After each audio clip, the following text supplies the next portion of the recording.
Good afternoon, everyone. Thank you for attending today's meeting to agree the scoping document for review into carers and respite. I'm Councillor Kirsty Mellor, Chair of the Housing and Social Care Scrutiny Panel. Just a little bit of housekeeping information before we proceed. If the continuous fire alarm sounds, please evacuate the room and public gallery by the stairwells. Do not attempt to use the lifts. Please assemble by Queen Victoria's statue in Guildhall Square. In order to comply with the Guildhall Trust's fire marshal regulations, anyone who signed in at Guildhall reception desk should sign out when leaving the building at the end of today's meeting. Please can everyone use the microphones if they're going to speak, and remember to switch them off when they've finished. Thank you. So on that note, we'll just go around and do some introductions. So I'll start to my left, Andy.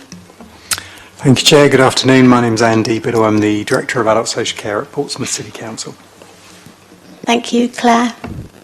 Hi everyone, I'm Claire Ratchwell, Deputy Head of Service in Adult Social Care for Market Development and Community Engagement. Thank you.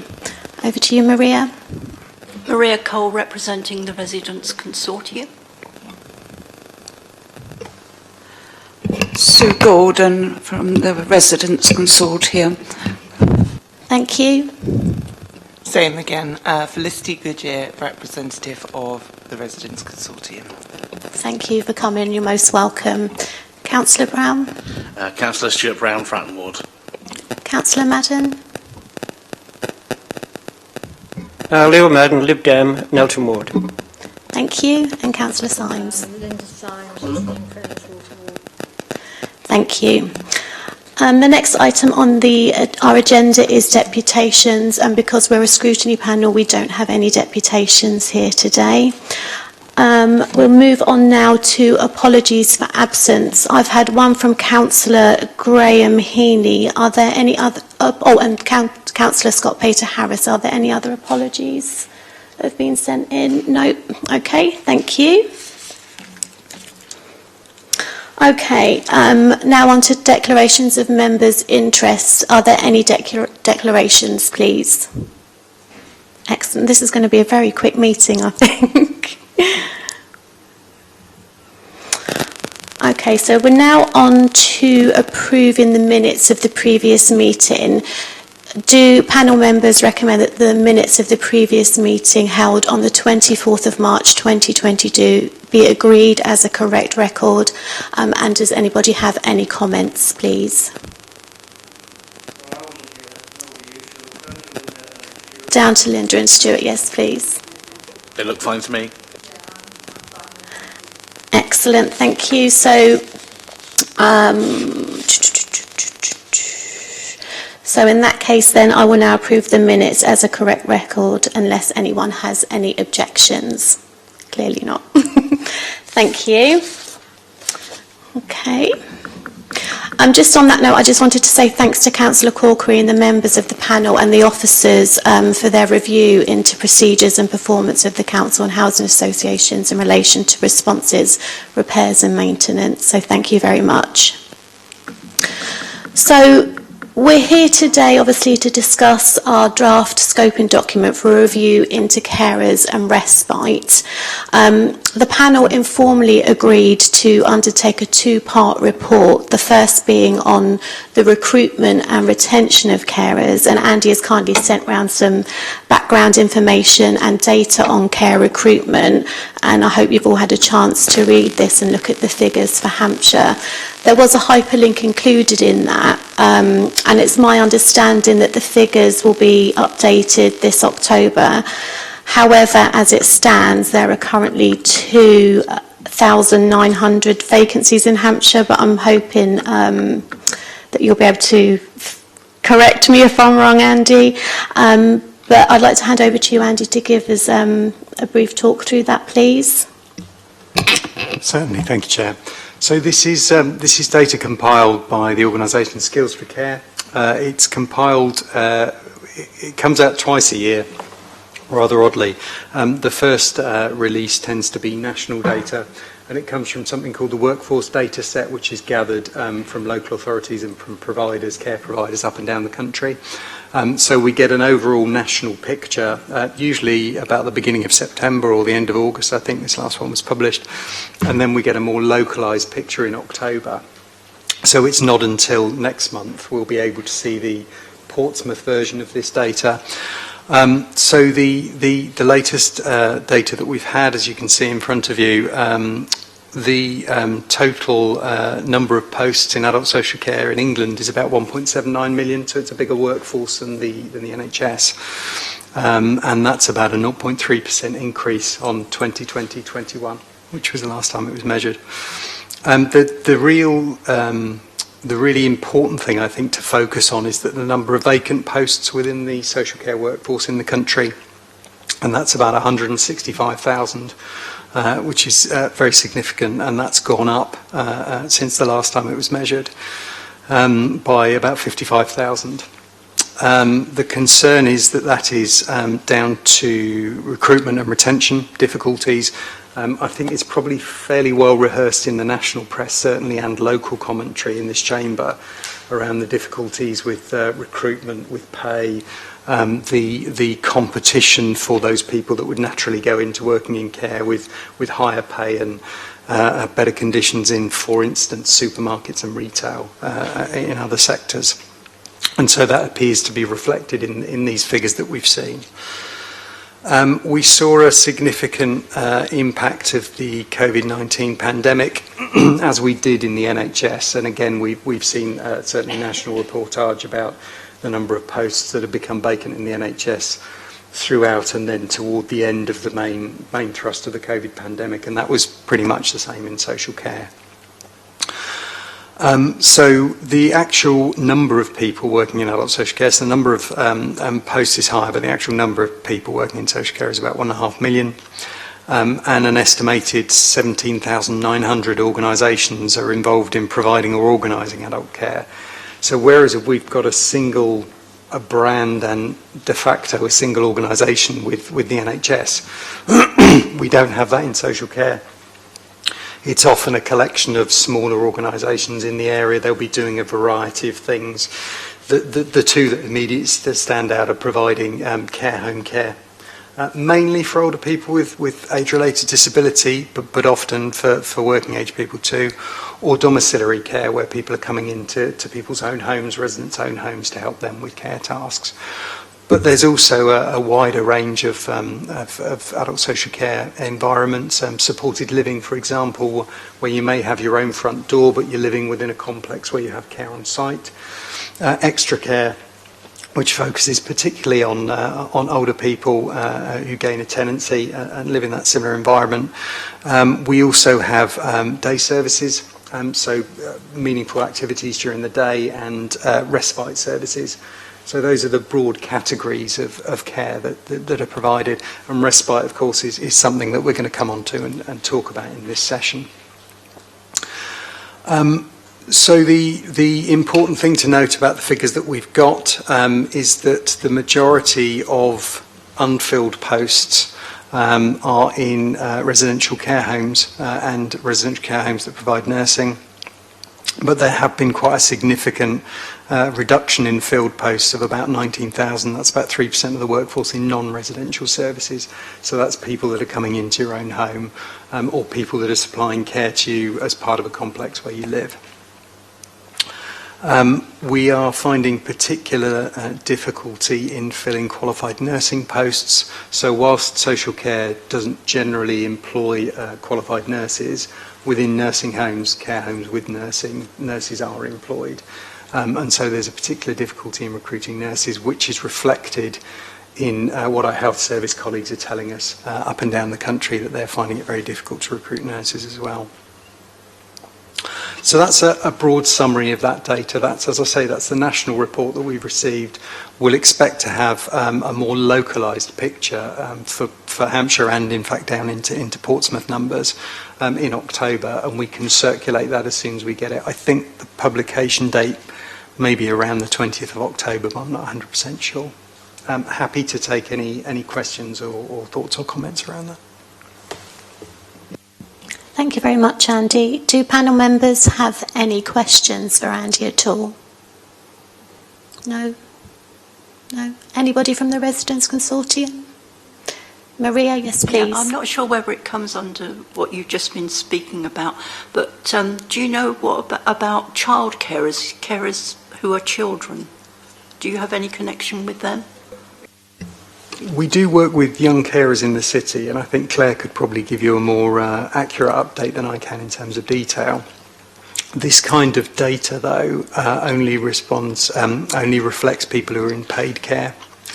So whilst we work with a huge amount of unpaid carers, and in fact the health and social care sector wouldn't be able to exist without unpaid carers, which is what we're here to talk about today, this data purely refers to paid carers, but I don't know if Claire might want to say something about younger carers. I don't have any data in front of me, and actually accurate data on the number of young carers in Portsmouth is kind of hard to establish at the moment, but that is going to improve soon as young carers questions have been added into the school census.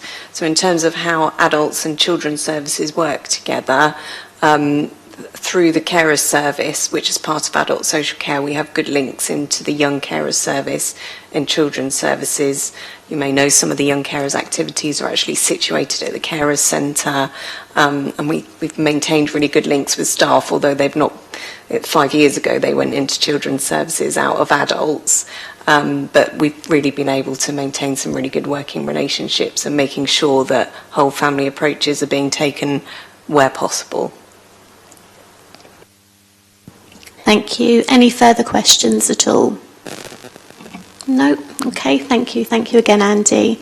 So following on from this, and as a result of the recruitment crisis, we've got 6 million adults in Britain who help care for members of their family or friends, and this work is unpaid and is saving the government millions of pounds. And unpaid carers often work beyond the average 37.5 hours per week, and caring for somebody can have a toll on a person's emotional well-being, and often carers report that they feel socially isolated, that they lose contact with their friends, etc. So I welcome this report, and on that note I'm going to pass over to Claire, sorry, I nearly got your name. I wanted to call you Rachel because I get very confused with your surname. Over to Claire to give us an overview of the information that she sent through to us. Thank you. Okay, so I'm going to talk a bit about carers' breaks, which I think that will kind of inform the conversation today. So carers actually save the value of the care that carers provide, unpaid carers, is actually £193 billion. It's roughly equivalent to the cost of the NHS on an annual basis. So, you know, the whole care system, the whole NHS would absolutely collapse without that support that's being provided. And obviously carers, in the way that society is diverse, carers care in you know, hugely different ways. It might be providing emotional support or help with organising yourself or medication, but sometimes it's also personal care and more practical support. Obviously that's very common.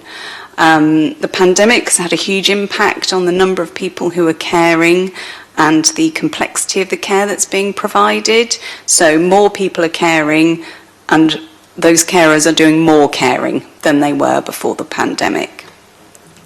This has obviously coincided with some of the things that Andy's just been referring to. So we talk about breaks for carers as a very kind of general thing. A break can mean anything from having help to work out how you can have some time out for yourself in your daily life as a carer, all the way through to providing replacement care. So to do whatever it is that you need doing while you're not delivering that care yourself. So for some people that might just be an hour or two every now and then. It might just be a little bit of replacement care so that they can go to doctor's appointments and things like that, the necessary stuff. But there are obviously lots of people who are caring for people 24/7, where they might have interrupted sleep. They might not be able to have any kind of significant downtime themselves, just to do the things that we all need to do to stay well. And that's where often the care market, the paid carers that we've been talking about, will come in. So through adult social care or privately, people will arrange to have that replacement care provided, very often by a domiciliary care provider, but also sometimes through a residential or nursing provider for an overnight kind of break or a longer break. Sometimes people need those longer breaks just to stay upright because they are having lots of interrupted sleep, and obviously that's not sustainable in the long run. Sometimes people need overnight replacement care so that they can have an operation or some kind of medical treatment. They might need to go and look after another family member. Or, there are lots and lots of different reasons. Ideally, we'd like people to have holidays too, and to have, in the way that most people are able to get away and do something different every now and then, we'd like carers to be able to do that too. It makes a big difference to health and well-being. So the challenges in the care market at the moment mean it has been harder to secure replacement care that meets people's needs in a flexible way. If you're looking after someone whose needs can be met by quite a kind of standard domiciliary care provision, then most of the time we can get that at a time that's going to work for you and let you do the things that you need to do in your life. But if you're caring, for example, for someone with dementia, there actually isn't good enough provision at the moment in the city. We did go out to the care market a couple of years ago to block purchase a respite bed, but unfortunately the local care market wasn't able to provide what we were looking for. So that's a really significant gap. If you're caring for someone with dementia, a lot of the time you are going to need an overnight break every now and then for the reasons that I've kind of described. In terms of entitlement to breaks, so carers have legal parity of esteem in the Care Act, which means that carers have the same level of entitlement to assessment of their needs and then provision of support if they're eligible as people with care and support needs do. And that was a really big legislative change when the Care Act came in 2014. Since then, case law has proved that carers are entitled to breaks where they are eligible, and that break needs to meet their needs. There's also a lot of policy around this. So Carers UK are the main national carers charity, do an awful lot of research, and their research has really shown that this is a national issue, that most carers are unable to access the breaks, the support to have a break that they need. And the case law has borne out that actually this is a legal entitlement. So, this is a problem, as Andy was talking about, in terms of the care market. Generally, this is a problem across the country. So, staffing is a problem. The range of provision is a problem, not just in relation to dementia, but where people have quite specific needs. Say you're a person who looks after a spouse who has a complex mental health condition, but you also have children. For you to be able to get a break, you need someone who can provide care and support for both your spouse and your children. So that's often quite tricky. We have been able to find solutions through personal assistance in some of those types of situations, but again, that relies on the right personal assistant being available. Portsmouth Carer Service is based within adult social care, as we mentioned, and is a well-established carer service, and because it's within the local authority, it means we have quite a nice joined-up way of working and supporting carers across adult social care. That works quite well. When the breaks offer was first established, it was quite generous. Carers can access up to £150 once a year through an assessment, this is, so if they're assessed as eligible. So a one-off payment of up to £150 once a year to go towards paying for anything that would constitute a break for them. That might be going out for coffee with a friend, it might be paying towards a gym membership, it might be equipment for your hobby. If you love fishing, just as an example, you could buy your fishing stuff or your license, It's really quite flexible. We also provide payment for replacement care of up to 6 hours a week, equivalent to what is called a sitting service. It's a bit of just an internal technical term. It just means replacement care in the home to be with the person that needs care and support. And that, at this point in time, isn't chargeable up to 6 hours a week. But as I mentioned, that only works well if you can find the right person to provide that care and support. We have block purchased 2 respite beds in a local nursing home for planned overnight breaks. Prior to that, there wasn't really provision for people to plan a holiday or an operation in 6 months' time. Most private nursing and residential homes won't take bookings in the future, so that's why we have those. But again, if you care for someone with dementia, where that's the main thing they've got going on, it's not the best setting for that. And there are also a range of activities that happen at the carer centre and elsewhere, where carers can get peer support and a bit of time out. So that's just a little overview of the type of breaks offer that exists in the city at the moment. I think that was most of what I was going to cover, but let me know if you have any questions. Thank you so much. Panel, do you have any questions at all? Yes, please, Councillor Madden. Yeah, thanks. Thank you very much for that. And it's just referring to the paper that you sent out, Claire, and of course you've covered a lot of the points here, and the career breaks. And I think I'll come to a general point about the take-off, because it's increased, but I don't know whether that means that there are still 1,000 people out there who can't get them, you know what I mean? There's people applying for them. But the non-chargeable, could we just go to the first bullet point there on the second page, a non-chargeable one payment of up to 150 quid. I can see, I can see that is helpful, but we're saying that it presumably hasn't kept up with inflation or whatever. So what would carers or people getting care have to do then if they're on benefits with it? Say they want something for 250 quid, say, whatever. Would they have to fork out the 250? 100 quid, say? Yeah, that's correct. This is how it's set up at the moment. So Andy and I lead the regional network of carers leads, and I can say that there is a lot of variation across the country as to how carers breaks are supported. In some local authorities you would get more as a one-off payment, but you get a lot less in terms of non-chargeable replacement care. So this is how it was designed some years ago, but you know, it's kind of, I can't remember exactly how many years, but it must be at least 10 since this has been reviewed. So I think, as you say, it hasn't kept up with inflation. It's always been the case that £150, you know, it can't buy you a whole holiday or whatever. It might be able to buy you a night away. But as you say, you know, prices have really increased. And in terms of a gym membership, it's probably not going to cover a lot, for example, now. So, yes, carers would have to pay for anything else above and beyond that. Not all carers want the 150. Lots of carers just want a new pair of running trainers or something, although I understand they're expensive. You know, so it's very variable. Some people will just want 50 quid, but a lot of people do have the 150 now. It's just doesn't buy you as much as it used to.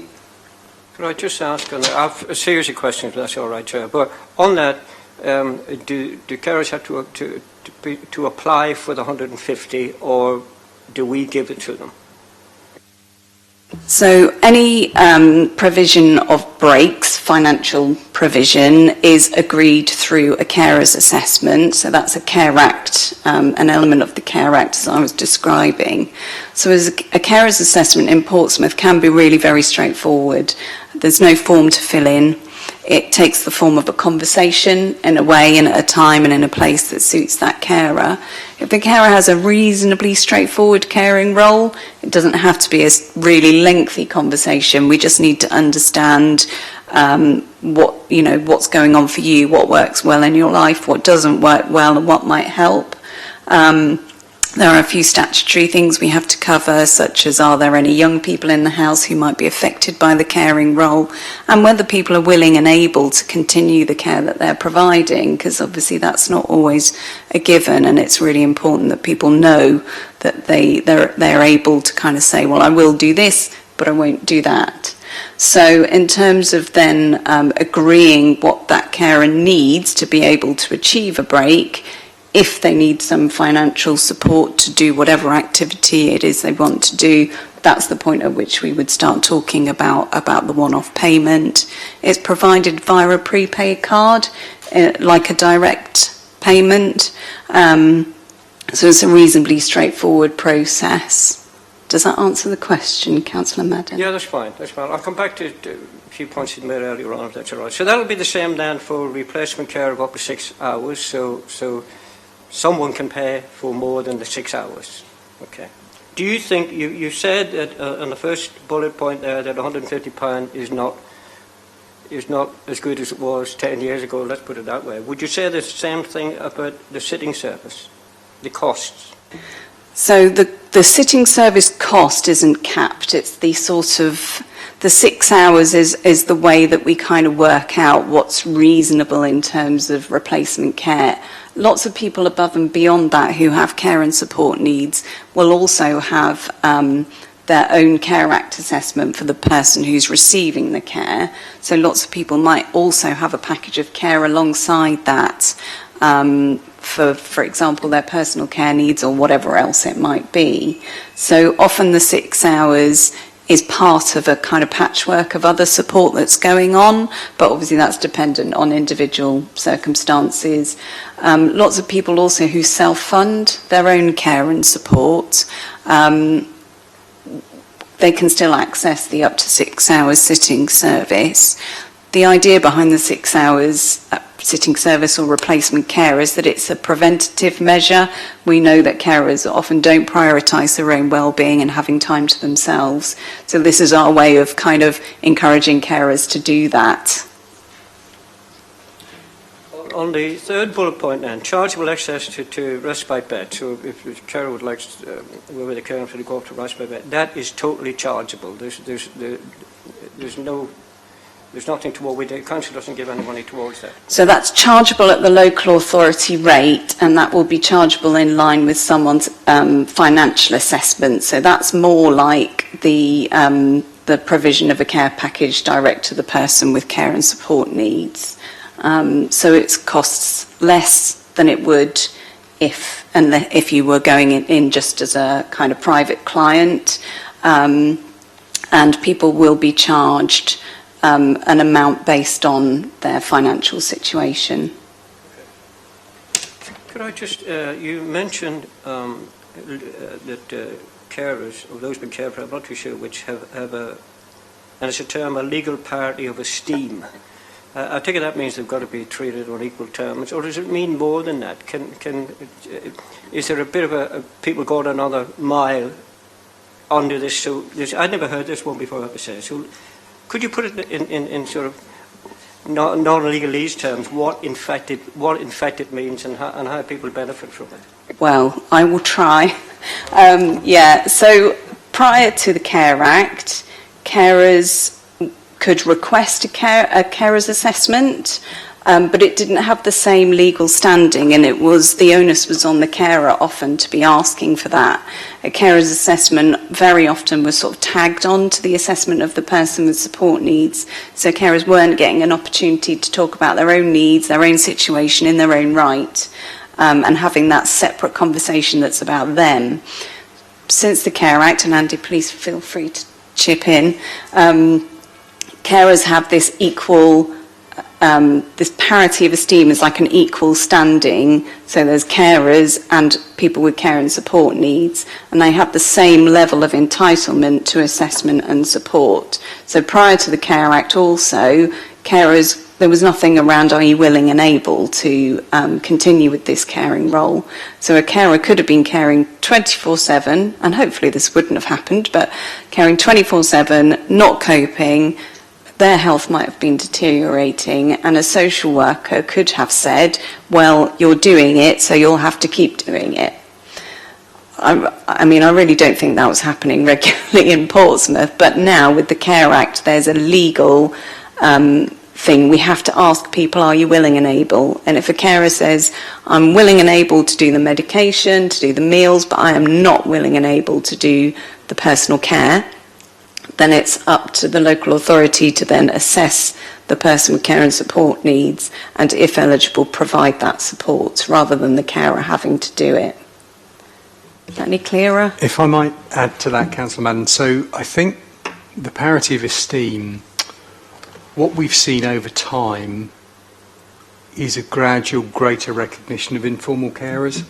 And I think whilst we've had policies and we've had various grants at a local authority level, prior to the Care Act of 2014, it was never set out in statute that people had a certain entitlement.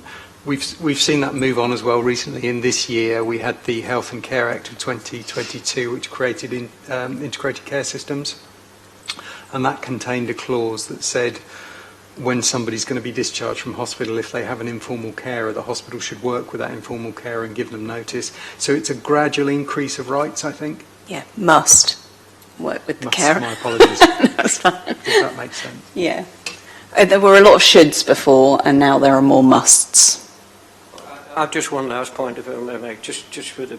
I think Claire, when you started, you did say, and it's probably an obvious fact, that other local authorities will do funding in a different way. Could we have some examples of that for a future meeting?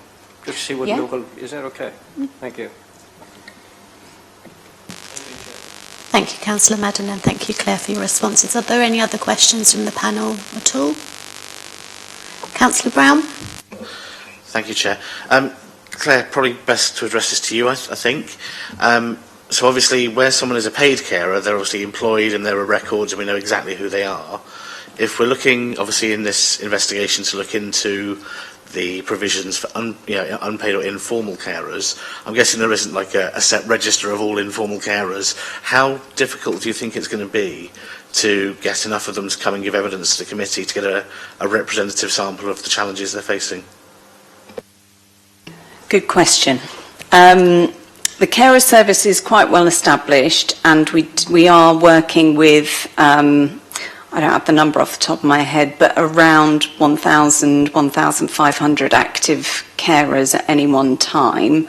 So, and I think that carers who are struggling to get the breaks that they need to keep them going will hopefully want to share their experiences. It's tricky because there are a lot of consultations and engagement exercises and people get kind of consultation fatigue. But I think through the carer service, we can target people who we know are not getting quite what they need. The downside of that is it's harder to hear from carers who are not known to services. We can try and do that maybe through some publicity. There might be carers who follow the Carer Service Facebook page, for example, who aren't actually engaged with us. People might know other people. So we have been trying to improve the data around carers in the city. Through the vaccination programme, we got agreement for the Carer Service to be able to put the carer flag on the GP part of the patient record, because we have a shared record system. So we are gradually improving both the visibility and the data, but obviously that's a bit of a long-term thing. Just to follow on from that, I suppose the people who actually need the help the most are probably the ones who don't know where to look for it and aren't engaged, and they're probably the ones we need to hear from the most, and are going to be the hardest to get hold of. Yeah, very true. Some research by Carers UK, I think something like 93% or something of carers had seen their GP or spoken to a GP in the year previous to that survey, but only 7% had been identified by their GP. So we do think health have a vital part to play, health of the people seeing carers day in, day out, and we have gradually improved the awareness of our health colleagues. And we think there are some opportunities through the new integrated care systems where health is going to be more integrated, or is now more integrated with social care. But identification is certainly a big challenge. I think for the purposes of this there will be people who will have experiences and will be able to share those experiences. But for data, generally, there's definitely more work to be done. And one last final thing, I suppose, carers don't exist in a vacuum. So if someone is providing informal care for a friend or relative of theirs, they may very well know other friends or family or neighbours doing the same, and the neighbours may not necessarily be engaged. So sort of trying to find that organic reach through their own informal networks is probably a useful tool to use. Yeah, definitely. And through employers as well. The greatest proportion of carers are of working age, and many carers are also working alongside caring. In the public sector, some parts of the public sector, it's estimated that 1 in 3 members of staff are a carer, particularly people who are care workers, where there are flexible hours and things like that. So I think there are other ways we can reach out as well. Thank you. Thank you, Councillor Brown. Councillor Symes? If you find it difficult to turn up to these sessions, would they be able to speak to us through a video link? You know, if they can't leave the person they're caring for, that might also prove difficult for them, mightn't it? Yeah, I'm sure we could certainly arrange that. We have done some sessions for carers through the carers service via Zoom and Microsoft Teams, so that's definitely something we can explore. Thank you, Councillor Symes. Do we have any questions from... Yeah, Maria first, please. I've been thinking recently about the people that are in hospital and can't come home because there's no care package or there's no actual proper carers to look after. But what if it's a husband or wife at home, could they not be supported with a little bit of basic training to be a short-term temporary carer? I think this is something that has been explored, and there was a sort of push for this, wasn't there? Was that earlier this year? Yeah, I think it's a mix, really. We look into this fairly regularly, and there are sometimes concerns from care companies about what they call doubling up, working with an informal carer around whether their insurance will cover them. I think they're legitimate concerns, but I think we continue to pursue that. We certainly have in the past, some of our occupational therapists that we employ have worked with people to ensure they can provide safe care, because often you're talking about moving and handling for people. People may use a hoist, or equally they may need support to get up and down from chairs and beds and sofas and the like. And so wherever we do that, it's trying to make sure people can be safe and not cause themselves physical harm. I think but you raise a very relevant point at the moment, especially in terms of hospital care and people being able to get home. There's a lot in the national press around delays in hospital, and there's a lot that lays that at the door of not being sufficient social care. It is a mixed picture. Whilst undoubtedly the impact for social care of being able to provide enough people, enough carers, paid carers, does have an impact on hospital discharge. It's not the only reason that people are delayed in hospital. And in Portsmouth, we had a period in this calendar year where we had a great difficulty in identifying care in the home for people to return home to. And some people ended up staying in care homes because we couldn't find care in their community and there was no alternative. But at the moment, we are managing to source enough care that if there is a delay, it's a short delay. So we might be in a better position than other authorities, but that's certainly something we explore with people. Thank you, Maria. Yes, please. Hi. So also, Maria, you've got to think about whether or not the partner is going to be well enough to, so like you said with the husband and wife, if it was the wife, the husband might not be fit enough to do it himself. But that is besides what I was going to ask or say. I think there's a really big stigma about being and needing carers. I know my husband's my carer, he'd never admit it, but I think we need to work on that perception and make it less taboo topic to discuss. And then, is there anywhere that you can get information and support for people that are not in denial, but they kind of won't admit that, you know, they need or have or are a carer. Yeah, I think that's it. Thank you. So the approach that the carer service tries to take, and it's tricky because we're called a carer service, is to say more like, do you look after someone? Do you help someone in your daily life with, you know, X, Y, and Z? So we try not to label as much as possible, but it's so difficult, obviously. I think we're actually just developing our website to be a bit better than it has been in recent years, and there's a sort of "Are you a carer?" quiz. But obviously, having that conversation with someone, you need to get them into that conversation in the first place, and that's really tricky. I think the national media over the course of the pandemic were doing a lot of clap for carers, and they meant people who care generally, and that, you know, I applaud that. But you know, there was not really any coverage around family and friend carers, unpaid, informal carers, whatever term you prefer. And that, you know, I think a lot of carers felt really unseen.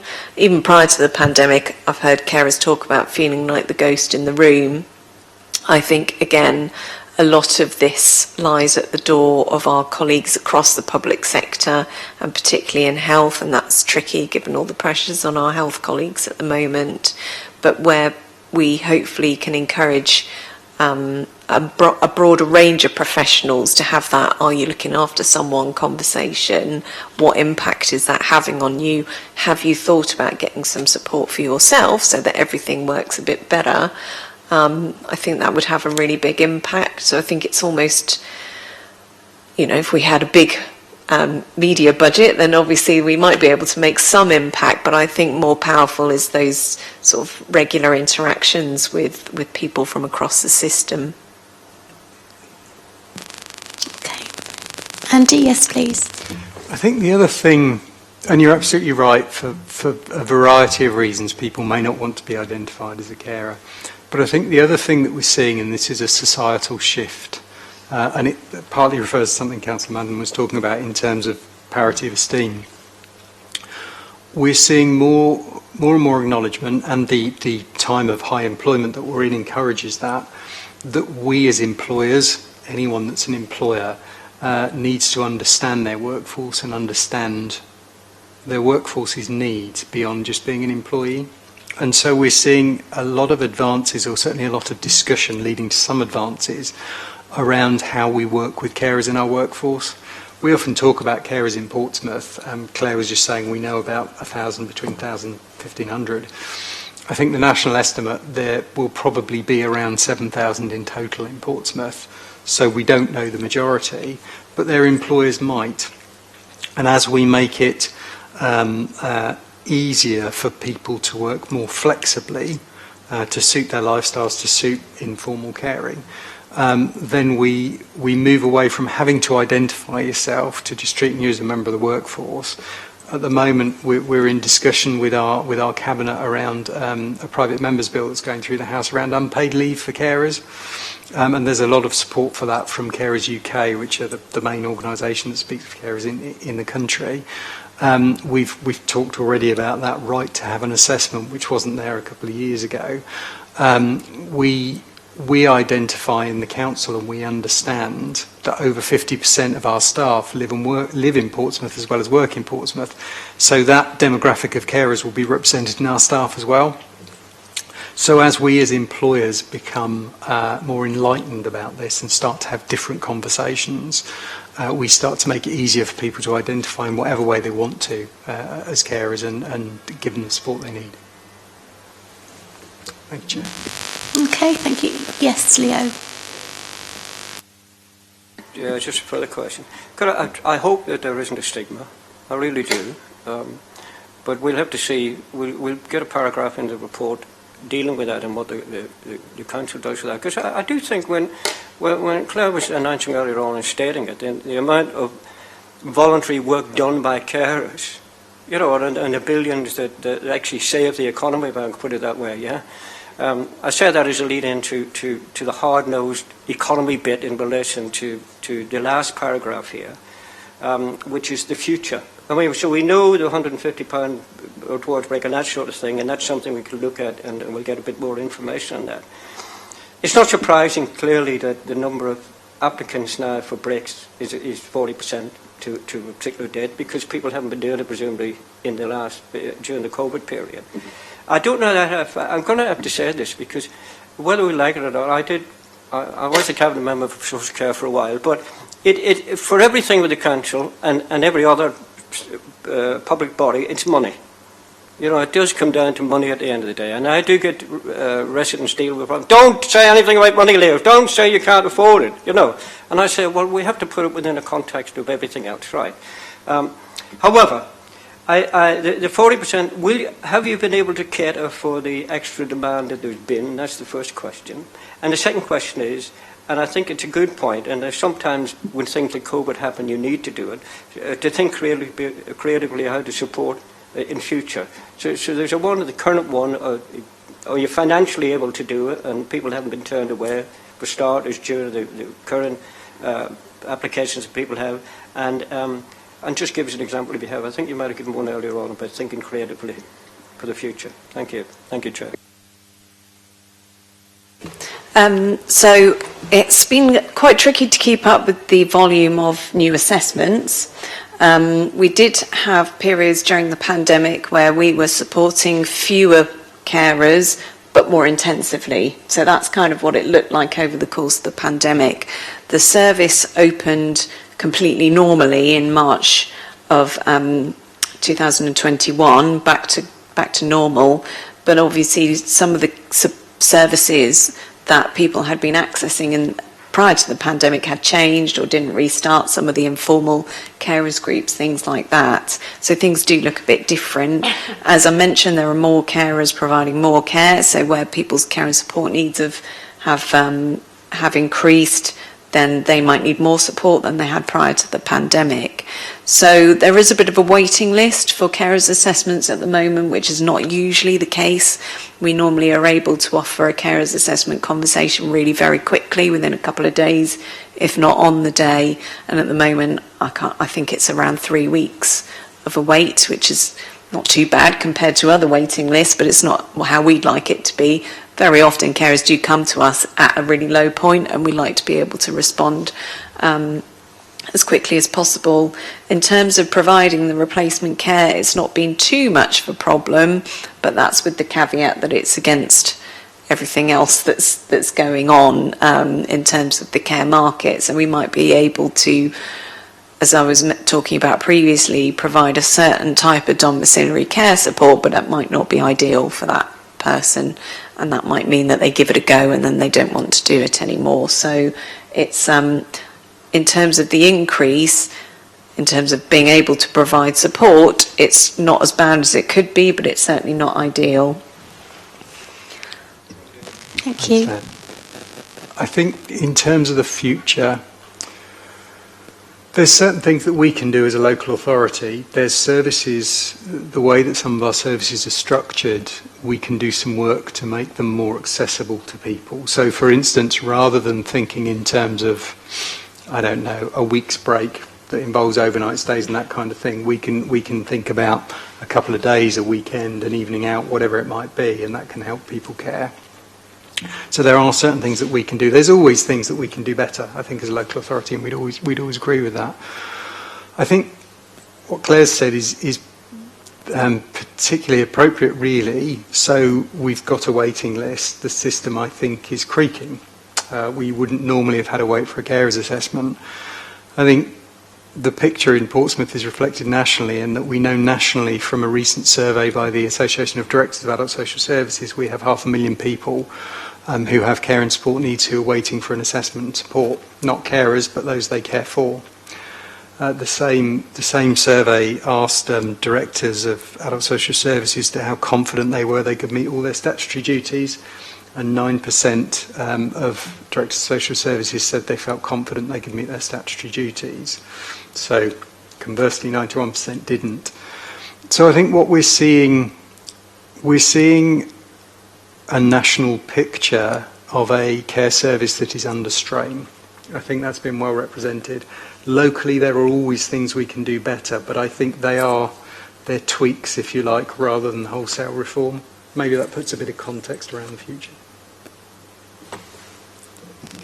Thank you. I could just reply to this, and Andy, you're absolutely right, and that's what I'm saying. Even if we had the same financial footprint, i.e. this is what is spent in that, obviously we'll be putting recommendations in, I suspect, to increase that, but nevertheless, if that's, what could other things be done within that to help people? And of course, the people who could tell us are the carers, really, aren't they, and people cared for us to what they would like, within that. So there might be maybe shorter breaks or whatever, I don't know. Could I just ask a question? Does anybody know of anybody who's taken up the one of the 2 respite beds ever as a break? I have not come across anybody. Anybody know? Just a matter of interest. Is there a big take-up on that, Claire? So prior to the pandemic, take-up was pretty good. Both beds were pretty much fully booked. Over the course of the pandemic, obviously the way that nursing homes were affected meant that they generally weren't admitting people, and demand was almost nothing. People just did not want to engage with that type of support, understandably. Since the pandemic, it's been a bit of a mixed picture. Bookings were quite slow to grow, and then when people had bookings, quite a lot of them got cancelled for various reasons: COVID outbreaks, other virus outbreaks, and illness on behalf of the people who were due to be going in. So the respite beds definitely need reviewing, and that's very much on we're planning to do that and hopefully do something different from next year. I'm afraid I don't have the figures off the top of my head, but I can get them for you. But take-up is very, very much lower than it was prior to the pandemic. Just to add to that, actually, when the beds aren't being used for carer breaks, they are often being used by colleagues in other parts of the service. So they might be for continuing healthcare admissions or something like that. So although the beds haven't been used consistently for carers, they have been used for other things. Thank you, everybody. Are there any further questions? No, thank you. That's a really meaningful discussion. I think from that discussion, it's quite clear that it's vital that the voices of our unpaid carers are heard. I just have one question, and I heard you say something around when carers have the assessment, if their finances are over a certain amount, they might not be accepted. What is that cap, please? And if you don't have the figures right now, please can you send them to us?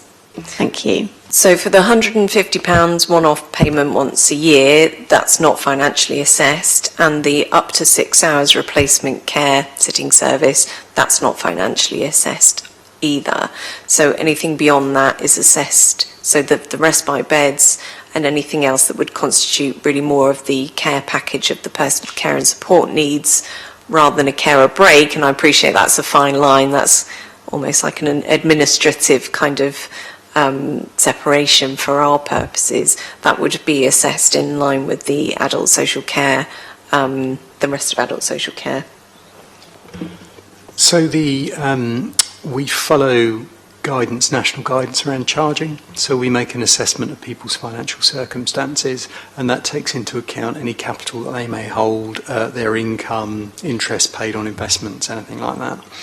And that the calculation that we use leaves a person with a certain amount of, or disregards rather, a certain amount of income.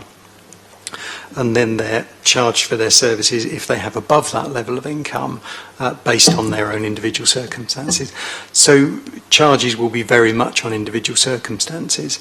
There are occasions when people will pay the full cost of care. So let's say, for instance, a nursing home bed is, I don't know, £700-800. If they've got a certain amount in capital and income, they may be paying that directly. In Portsmouth, that tends to be a lower number because we are a city of high deprivation. We're not a city of wealthy people. And so what you often find is there is a charge, but it's not the charge of it's not the full charge of the service. So it's very much dependent on individual circumstances. But what we can do, if it would be helpful for the committee, is get a more detailed explanation of that and do some bandings so that you can see examples of what people might be charged. That would be really useful, thank you. Okay, so we need to move on to agree the scoping document. Have you all received a copy of this and had a chance to look at it? I'm just going to... No, you haven't. Maria, have you got one there? Yeah.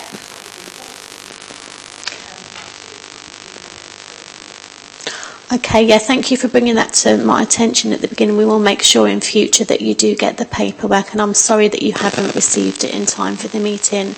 Chair, could I suggest that it's so short you read it out, because there may be people watching who might be interested in... Thank you very much for your suggestion, mind, Leo. yeah. That was exactly what I was going to do. There's something about great minds? Oh, something like that, yeah.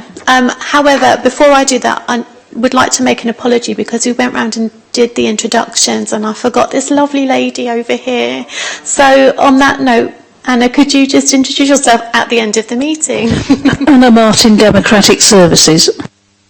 Thank you, Anna. It's always a pleasure to have you here. So just to read through the document, because it is so short, and as Leo said, for the purposes of people that might be watching at home, the working title is Review into the Provision of Breaks, Respite for Informal Carers, particularly those who care for someone with dementia. The objectives: the review will consider the provision of respite for informal carers, especially respite for dementia care. Possible witnesses, so Andy Biddle, Director of Adult Social Care, and Claire Rapchwell, Deputy Head of Service for Market Development and Community Engagement. That is a mouthful of a title, isn't it? Informal carers, obviously, and external organisations such as voluntary and community sector and or care agencies, with a timeline, so mid to late September, agree scoping document and timeline.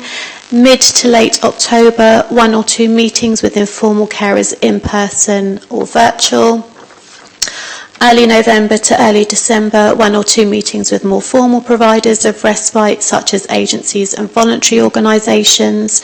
January to February, any other meetings if needed, and early March sign-off.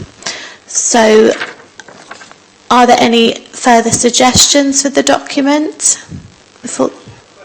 You certainly can, Councillor Madden. No, it's just, I agree this is the document, but just a bit of meat on the informal carers and how we'll contact them, who will contact them, and well, we can go to see them if that's what they want or whatever. I think Linda asked that question earlier, but how do you see that playing out? Yeah, well, I'm hoping our officers will be able to support us with that. And I think there was some talk as well for those who are unable to meet in person that we hold it online as well. I do have a little concern around, because I know, I think it was Councillor Brown mentioned about the carers that go unnoticed. Everybody who is an unpaid carer, do they well, I certainly know that I've had residents when I've knocked on the door that have been carers and they weren't aware that they could get carers allowance. And I do, again, have concerns that there are some people that are really slipping through the gap here, and I think that needs to be highlighted too. Sorry, that was just an add-on to what Councillor Madden said. So I think in terms of contact with carers, we'd probably use the carer centre. As Claire was saying, we know about 1,500 folk in Portsmouth who are carers, and I'm sure we can do either virtual or face-to-face. We've got the carer centre as a base, which is quite helpful. I'm sure some of our carers would be happy to appear as well if we can provide them with support. In terms of carers allowance, it's a continual issue. I think it goes beyond carers in terms of, we know the take-up of benefits. People that are entitled to benefits in a year, there's millions of pounds that aren't taken up. We do publicity campaigns now and again. We do have social media. We can do that again, and we do quite a lot through the Carers Centre. But Claire, do you want to come? Yeah, so the 1,000 to 1,500 are the carers that we're actively working with at any one time. So there are more carers who we can reach through the Carers Centre newsletter, through our social media, through the carers support groups that exist in the city. There's a network of the volunteer leaders of those support groups. We could ask our NHS colleagues and colleagues from the Hive and Health Watch to put stuff out through their communication channels as well.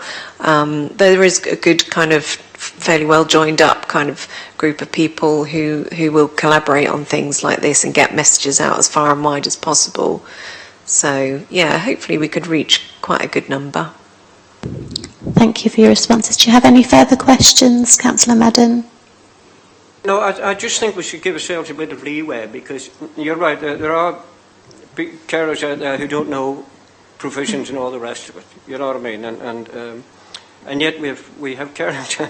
To say, I dealt with an issue recently where the carer said, "I've just been sent something about caring allowance." So that came from somewhere. So I don't know when people get into the system somehow or other that were informed and didn't know what it felt actually a bit. I didn't like the idea of it. Didn't think they needed the money and all that sort of thing. Well, I explained to them, it was the entitlement of the government thing. So I'm just wondering. Let's see what the first batch, in case. I think there's a bit of allowance there for anyway to see, because I would like people. I'd like to know if there are people there, and a lot of them, who don't know how to access it. It'd be interesting to find out why. And I might say, well, I don't read all this stuff, and I'm not really interested in it, but it would be interesting to know that, wouldn't it? If needs be, Chair. Okay. Thank you. I do believe that the document is subject to change as we go through, so if there is anything that crops up from any conversations that we have with voluntary community sectors and with the informal carers, then we can certainly add to the report. I think that's correct. Yeah. Okay. Yes, please, Maria. Just a quick one. I'm sure that there are probably people who are carers who don't even know that they're carers. The person who helps somebody get out of bed in the morning, get dressed, give them the time. Well, that's my wife. I've been married to her for 40 years. She's always taken care. So I'm sure that there must be a lot of people that perhaps through publicity we can get in touch with them, because there must be people who are caring and don't know. Very well said, Maria. Thank you. Any further points to be raised? No. Well, in that case, then I think we've all agreed on the scoping document. Do we have any objections? No? Brilliant. Thank you very much, Andy and Claire, for coming along, and thank you to the Residents' Consortium representatives for joining us today. In terms of going forward, Anna, would you be able to set up the meetings along with Andy, myself, and then we can send it out to the rest of the panel and make sure that everybody gets the documentation that they need before they come to the meeting? Is that okay going forward? Excellent, thank you. And again, thanks for coming, and have a lovely weekend. Thank you.